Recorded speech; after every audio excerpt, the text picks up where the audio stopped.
Why fashion icon Bruno Cucini is a favorite of Jeff Bezos and Angelina Jolie. Bruno Cucini, the Italian designer, businessman, and Renaissance man who oversees the brand of the same name, is a firm founder, much like the world leaders who don his outfits. In any sector, it is uncommon to find a successful founder, much less one in fashion, which is dominated by heritage labels and run by so-called creative directors who switch positions around every 5 years. Cucini aspired to build a brand that was entirely created in Italy and based on the concept of timeless luxury when he founded his business in 1978 in the Italian village of Solomeo, where he was born. That meant something well-made, pricey, and durable to him, as he says in an interview he gave the day after the label's Women's Wear 2022-2023 collection debuted during Milan Fashion Week. Cucini claims that the excitement he had in 1978 as the son of a farmer when he sold his first 53 cashmere sweaters is not dissimilar from what he feels now when reflecting on his accomplishments, despite the phenomenal development the company has undergone over the past 40 years. Name another designer who has been invited to speak at a G20 conference. Cucini, a lover of history and philosophy, has developed an aura about himself and has become a sort of prophet in the elite circles of the world. It has become legendary how he turned Solomeo into a kind of Italian utopia centered around his business. After learning about Cucini's makeover of the Umbrian town, even Britain's King Charles, then still a prince, sought Cucini's advice on how to revitalize tiny settlements. Cucini is responsible for making the entire Umbrian region a hotspot for affluent jet-setters and business moguls like Mark Benioff, Kevin Systrom, and Jeff Bezos, as well as celebrities like Gwyneth Paltrow. Cucini hosted Benioff and other business people from Silicon Valley for a 3-day symposium in Solomeo in 2019 after getting to know him and speaking at one of his conferences. "You're the Leonardos of today, but Leonardo da Vinci was a humanist," I told them. "Will it be possible to humanize the internet?" he claims. "I adore technology since it is a gift from the creator, but I also worry that it might take away the souls that he given us." He wasn't hesitant to confront them about the social impact that their businesses had and to warn them about the dangers of social media and technology. "This intense, never-ending connectedness poses a threat to our essence. You can't be online for 14 hours a day," he claims. Since his company went public in 2012, the link with those men has helped Cucini establish himself as a household name and expand it. How does he balance development with his philosophy of coexisting peacefully with nature? "Companies must expand, but not too quickly or excessively," he believes. "I've always tried to grow steadily and gradually.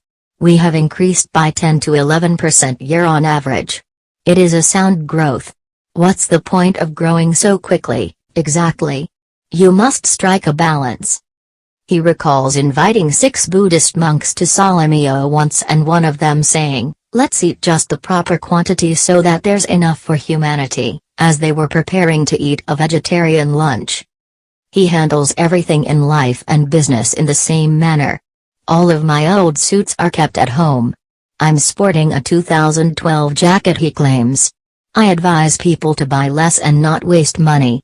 This coat will last for a century." It goes without saying that you need to be quite wealthy to get a Bruno Cucini sweater, but Cucini thinks that supporting ethical businesses is the best way to protect the environment.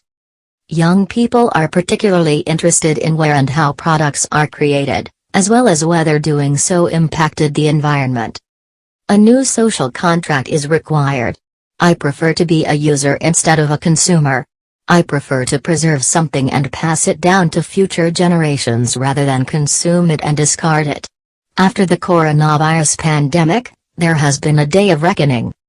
Cucini mentions King Charles once more, a man he respects for both his principles and flawless sense of style. "I spoke with him a lot about the concept of reuse and repairing," he says. 50 years ago, he delivered the first address on sustainability and climate change. At the time, He was the only person to discuss this.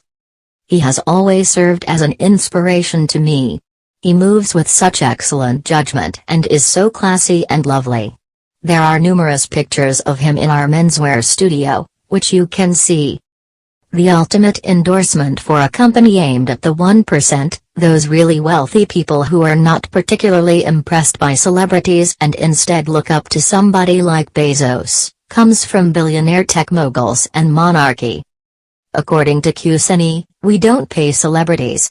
They purchase our clothing for a variety of reasons, including taste, but also because they want to support businesses that treat people and the environment with dignity. You think twice if you have to buy something that was genuinely produced by destroying the environment. A-list celebrities including Sylvester Stallone, Jennifer Lopez, and Ben Affleck have all been photographed shopping at Bruno Kusini boutiques recently.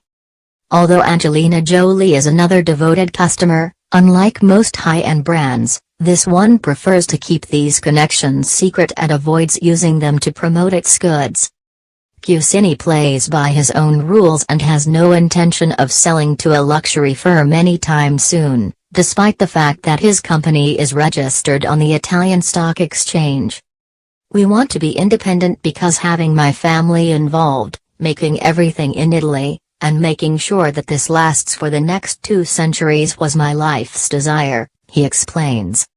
I make long-term plans. No, I wouldn't. I adore Italy and my country, and I share the view that everyone is better off staying where they were born. Both of Kusini's 2 daughters work with the company. Carolina, the brand's co-president and co-creative director, collaborates with her father to create the company's overall image, which is equally strong in women's wear despite being known for its high-profile male customers.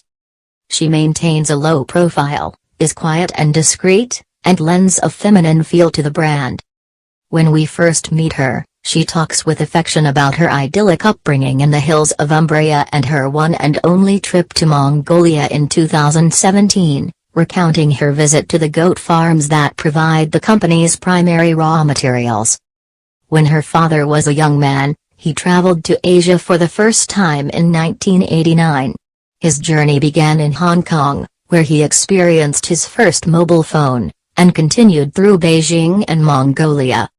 He laughs, I constantly ask my Chinese and Mongolian friends to keep selling me their cashmere, no matter what happens.